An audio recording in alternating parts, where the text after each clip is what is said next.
Hello नमस्कार दोस्तों, आप लोगों का स्वागत है टेंशन फ्री स्टडी में। दोस्तों आज हम लोग जो है इस वीडियो में रियल नंबर का जो है पार्ट 2 लेकर आए हैं। इससे पहले जो है एक वीडियो डला है पार्ट 1, चैप्टर 1 का जो है फर्स्ट वीडियो जो डला है उसमें बेसिक चीज़ है, उसमें डिफिनेशन सब है। पार्ट 2 हो चुका है, पार्ट 1 के बाद पार्ट 2 वीडियो डल चुका है। पार्ट 1 में जो है जितना भी नंबर था उन सभी का डिफिनेशन और इंट्रोडक्शन इस चैप्टर का, रियल नंबर के अंदर कौन कौन सा नंबर आता है उसके बारे में जो है डिस्कस किए हैं और उसका डिफिनेशन सब जो है सीखे हैं। यदि आप लोग फर्स्ट वीडियो नहीं देखे हैं तो चैनल पर जाकर आप लोग ज़रूर देखें। उसके बाद आपको जो है इस वीडियो को समझने में बहुत ही आसानी होगी, फ़ायदा होगा। इस वीडियो से पहले जो एग्जाम्पल 2 से पहले एग्जाम्पल 1 था उसका भी सॉल्यूशन जो है इस वीडियो से पहले वीडियो में दे दिया गया है। आज जो है हम यहाँ से एग्जाम्पल 2 से शुरू करते हैं। हम जो स्टार्ट किए हैं चैप्टर 1 क्लास 10th का ये रियल नंबर, ये जो है एक एक एग्जाम्पल और एक्सरसाइज सहित इसका हल करते हुए हम लोग चलेंगे। आपका एग्जाम्पल 2 जो लेकर आए हैं यह कर रहा है, so that every positive even integer is of the form 2q and that every positive odd integer is of the form 2q plus 1 where q is some integer।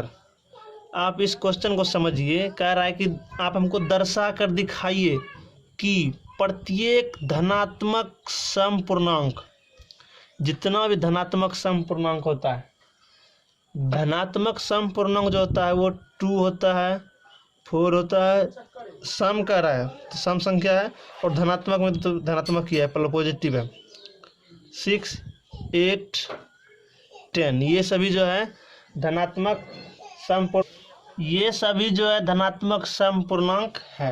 तो हमको पूछ रहा है कि दर्शाइए कि जो है धनात्मक सम पूर्णांक 2q के रूप का होता है, जहाँ q क्या है, q कोई जो है पूर्णांक संख्या है। हम जो है पूर्णांक संख्या का परिभाषा जो है फर्स्ट वीडियो में ही समझा चुके हैं, आप लोग जानते भी होंगे कि पूर्णांक संख्या किसे कहते हैं। पूर्णांक संख्या जो होता है, जो आपका पूर्ण संख्या होता है, उसमें जो है ऋणात्मक प्राकृत संख्या को मिला दीजिए आप तो आपका पूर्णांक संख्या बन जाता है। पूर्णांक संख्या एक बार देख लेते हैं, 0 और इधर धनात्मक जो होता है ये धनात्मक में अनंत तक और ऋणात्मक में भी जो है अनंत तक होता है, ऋणात्मक में भी अनंत तक। पूर्णांक संख्या पूर्ण जोड़ अंक से पूर्णांक बनता है। अंक जो है आपका पूरा होना चाहिए, पूर्ण जोड़ अंक मतलब भिन्न में नहीं होना चाहिए, दशमलव में भी नहीं होना चाहिए। पूर्णांक संख्या जो है ना ही भिन्न में होगा ना ही दशमलव में होगा, पूरा अंक में होना चाहिए।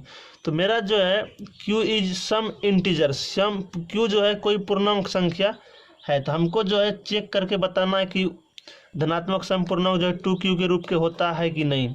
और फिर करा है कि प्रत्येक धनात्मक विषम पूर्णांक, विषम पूर्णांक हो गया आपका 1, 3, 5, 7, 9, 11, ये सभी हुआ धनात्मक विषम पूर्णांक। तो हमको धनात्मक विषम पूर्णांक इसके रूप में सिद्ध करना है और धनात्मक सम पूर्णांक इसके रूप में दर्शाना है, दिखाना है।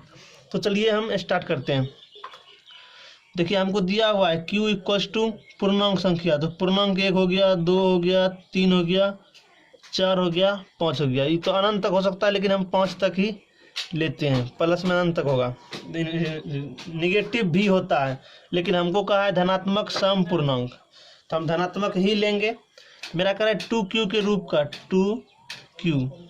तो एक बार पुट करते हैं, q इक्वल टू 1, क्या हो जाएगा 2 गुना 1, q का मान 1 रखे तो कितना हो गया 2। देखिए 2 गुना 1 क्या हो गया 2, ये क्या एक धनात्मक है और सम पूर्णांक है।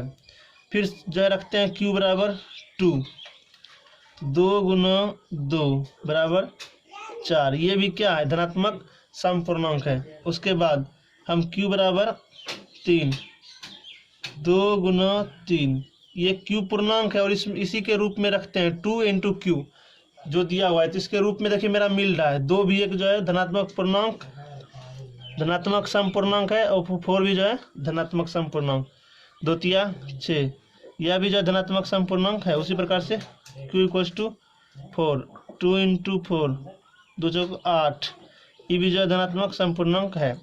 इस तरह से हम देख रहे हैं कि जो भी मेरा धनात्मक सम पूर्णांक आ रहा है सभी 2q के रूप को फॉलो कर रहा है, 2q के फॉर्म में है। अब जो है हम चेक करेंगे धनात्मक विषम पूर्णांक। ये हो गया आपका धनात्मक सम पूर्णांक, धनात्मक सम पूर्णांक। और ये आपका हो जाएगा दूसरा, पहला चेक कर लीजिए। ये तो हो गया कि धनात्मक सम पूर्णांक जो है 2q के रूप का होता है। अब है मेरा 2q + 1 के रूप का धनात्मक विषम पूर्णांक, विषम पूर्णांक। तो धनात्मक विषम पूर्णांक जो है 2q + 1 के रूप का होता है। तो मान लेते हैं q बराबर 1, q बराबर जब 1 माने हम 2 × q, 2 × q का मान 1 + 1, तो 2 गुना 1 2 जोड़ 1 तो 2 1 3 हो गया। 3 हम जानते हैं धनात्मक और विषम पूर्णांक है। अब फिर q बराबर मानते हैं 2, तो 2 गुना 2 जोड़ 1 2 गुना 4 1 5, ये 5 भी धनात्मक विषम पूर्णांक है। फिर मानते हैं q बराबर 3, तो 2 गुना 3 जोड़ 1 तो 2 3 6 1 7। फिर मानते हैं q बराबर 4, 2 गुना 4 जोड़ 1 2 चौका 8 1 9, 7 भी धनात्मक विषम पूर्णांक, 9 भी धनात्मक विषम पूर्णांक। हम जो ये 4 तक एग्जाम्पल लेके देख लिए कि मेरा क्या आता है, तो प्रत्येक स्थिति में जो है धनात्मक विषम पूर्णांक ही आता है। इस तरह से यदि हम अनंत तक भी जाएं तो हमको धनात्मक विषम पूर्णांक मिलता रहेगा यदि q जो है एक धनात्मक पूर्णांक है, मतलब धनात्मक मतलब कोई पूर्णांक है। तो हम इस तरह से देख रहे हैं कि धनात्मक सम पूर्णांक जो होता है वो 2q के रूप का होता है और धनात्मक विषम पूर्णांक जो है वो 2q + 1 के रूप का होता है। इस प्रकार से हम यहाँ लिखेंगे कि उपर्युक्त परीक्षण के बाद हम यह निष्कर्ष पर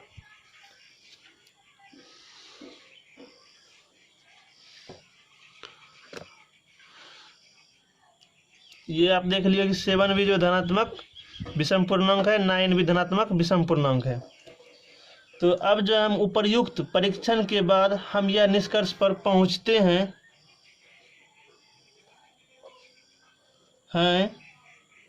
कि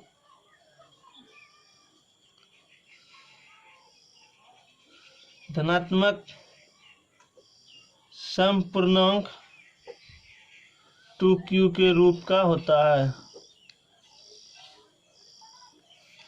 ये थोड़ा सा भाषा लिखना जरूरी है इसका एग्जाम्पल, ये एग्जाम्पल देने के बाद, और इसमें लिखेंगे तथा धनात्मक विषम पूर्णांक 2q + 1 के रूप का होता है, यह भी लिखना है। उसके बाद यहाँ लिखेंगे हम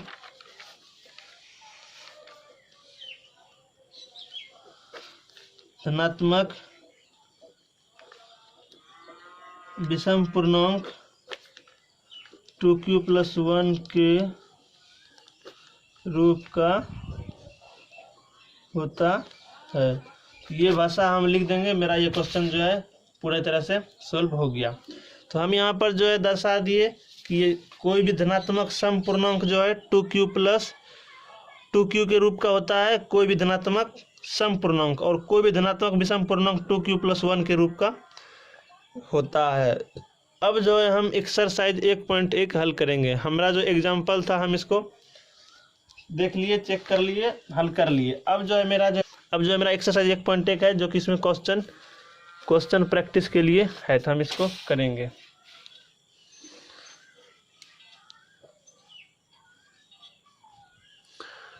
आपका प्रश्न कह रहा है 1.1 कि 135 और 225 का यूक्लिड विभाजन एल्गोरिथम का प्रयोग करके HCF ज्ञात कीजिए। यूक्लिड विभाजन एल्गोरिथम का प्रयोग करके, तो देखिए यूक्लिड विभाजन एल्गोरिथम जो है, आपको बता दें हम कि वो जो यूक्लिड विभाजन एल्गोरिथम है वो है भाज्य बराबर भाजक गुना भागफल जोड़ शेषफल, भाज्य बराबर भाजक गुना भागफल जोड़ शेषफल। भाज्य जो आपका होता है डिविडेंड होता है, डिविडेंड, और भाजक जो होता है डिविजर होता है, और भागफल जो हुआ क्वाटेंट होता है, और शेषफल जो है आपका रिमाइंडर हो गया। तो यहाँ इसको हम a बराबर बी क्यू प्लस आर भी लिखते हैं। इस रूप में जो होता है यूक्लिड विभाजन एल्गोरिथम होता है। इसमें r का मान जो है हमेशा जो है भाजक से छोटा होता है। r का मान जो रिमाइंडर जो है शेष, वो हमेशा इस भाजक से छोटा होगा। और हम इसमें जो निकालते हैं, जब तक मेरा शेषफल 0 नहीं हो जाता है तब तक हम जो है इस प्रोसेस को आगे बढ़ाते रहते हैं। जब मेरा रिमाइंडर 0 हो जाता है तब वहीं पर जो मेरा भाजक होता है वही हमारा HCF हो जाता है। देखिए हम इसको किस तरह से ज्ञात कर सकते हैं। 135 है, देखिए जो छोटा है छोटा से बड़ा वाला को डिवाइड करना है।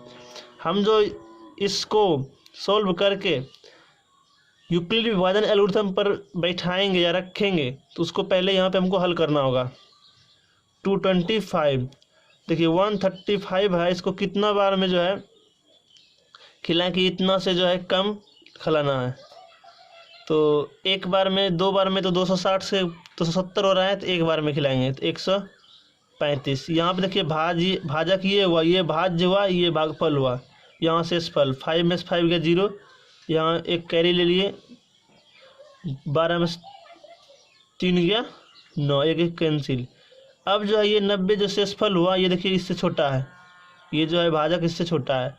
अब इस शेषफल से डिवाइड करेंगे भाजक को 135, तो यहाँ भी 2 बार में अधिक हो जाएगा तो एक बार में खिलाएंगे 90, तो कितना बचेगा 5, 13 में से 5 9 गया 9 4 13, फिर हम 45 ये शेष बचा, और ये जो भाजक मेरा है इसको हम भाजक में शेष से फिर भाग देते हैं, फिर 45 दूनी 90, तो मेरा जो यहाँ शेषफल हो गया 0। जब तक शेषफल 0 नहीं होता है तब तक जो है हम भाग की प्रक्रिया करते रहते हैं। अब जो है शेषफल 0 हो जाने के बाद हम इसको जो है यूक्लिड विभाजन एल्गोरिथम जो है उस पर सेट करते हैं, उस पर रखते हैं। यूक्लिड विभाजन एल्गोरिथम जो है भाज्य बराबर भाजक गुना भागफल जोड़ शेषफल। पहला टर्म में जो है भाज्य जो आपका 225 है बराबर, अब भाजक जो है 135 गुना भागफल जो है 1 है प्लस शेषफल 90। फिर जो है मेरा ये जो भाजक है ये मेरा फिर भाज्य बन गया, यहाँ पे 135 बराबर भाजक जो यहाँ पे हो गया 90 हो गया 90 इंटू भागफल 1 प्लस यहाँ पे जो शेष बच गया रिमाइंडर वो 45। फिर जो है मेरा जो यहाँ पे भाजक 90 है ये यहाँ पे बन गया भाज्य डिविडेंड। उसके बाद जो यहाँ पे भाजक जो हो गया 45, ये जो रिमाइंडर होता है वही भाजक बन जाता है। फिर जो है ये 2 बार में भागफल 2 हो गया प्लस शेष जो हो गया रिमाइंडर 0 हो गया। जब मेरा रिमाइंडर 0 हो जाता है तो वहीं का जो भाजक होता है वो मेरा HCF होता है। तो ये जो भाजक 45 है डिविजर, ये आपका HCF हो गया। इस तरह से हम HCF जो है यूक्लिड विभाजन एल्गोरिथम का यूज करके ज्ञात कर सकते हैं 45। उसी प्रकार से इस प्रश्न का भी जो है HCF हम ज्ञात कर सकते हैं 196 और 38,220 का। तो आप जो है प्रैक्टिस कीजिए, यदि कोई प्रॉब्लम होता है तो हमें जो है कमेंट बॉक्स में लिख कर दीजिए, बताइए, उसके बाद हम उसका सॉल्यूशन करके पुनः अपलोड करेंगे।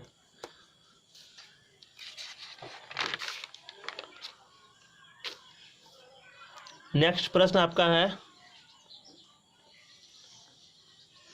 196 और 38,220 का जो है यूक्लिड विभाजन एल्गोरिथम का प्रयोग करके HCF ज्ञात करना है।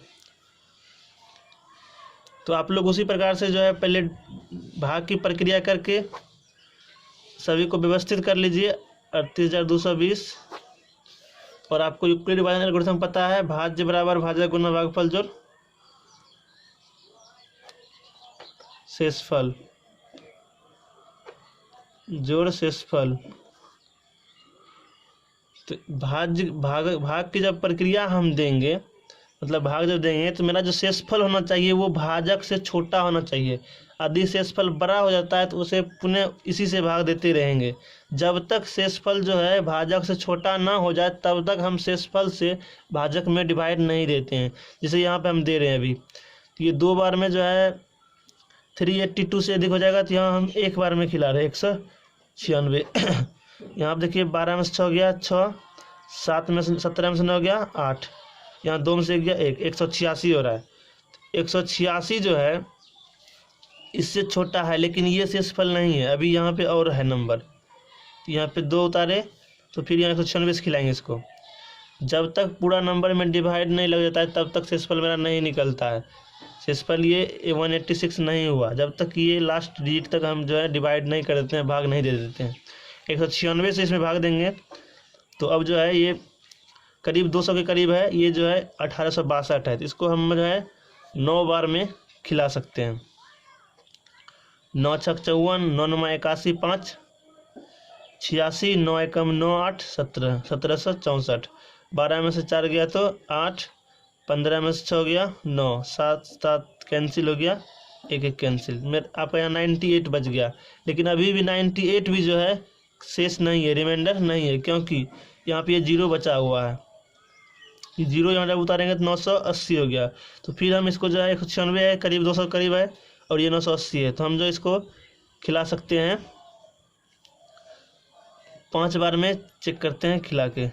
5 छक 30 0 बाकी 3, 5 9 45 3, 48 का बाकी 4, 5 गम 5 4 9। तो ये जो है 5 बार में पूर्णतः कट गया। यहाँ पे जो है रिमाइंडर क्या हो गया 0। और यदि यहाँ पे रिमाइंडर कुछ आता तो उससे जो है फिर भाजक को पुनः डिवाइड करते या भाग देते। यहाँ जो है एक यही जो है पूर्णतः इसको डिवाइड कर रहा है इस नंबर को। तो यहाँ पर जो है आपका HCF जो हो गया भाज्य आपका क्या हो गया 38,220 बराबर भाजक हो गया 196, भागफल हो गया 195, जोड़ शेषफल हो गया 0। आपका शेषफल यहीं पे 0 हो गया, इसीलिए आपका HCF जो हो गया वो यहाँ का डिविजर हो गया, मतलब भाजक हो गया। तो भाजक कितना 196, तो 196 ये आपका HCF हो गया। नेक्स्ट आपका प्रश्न है HCF ज्ञात करने का यूक्लिड विभाजन एल्गोरिथम पर। आप इस प्रश्न को करके हमें जो है कमेंट में या व्हाट्सएप पे संपर्क करें। आपका व्हाट्सएप नंबर है 6201 42 97 80। इस पर आप जो है हमें कोई भी प्रॉब्लम को क्वेश्चन को सेंड करके हल ले सकते हैं।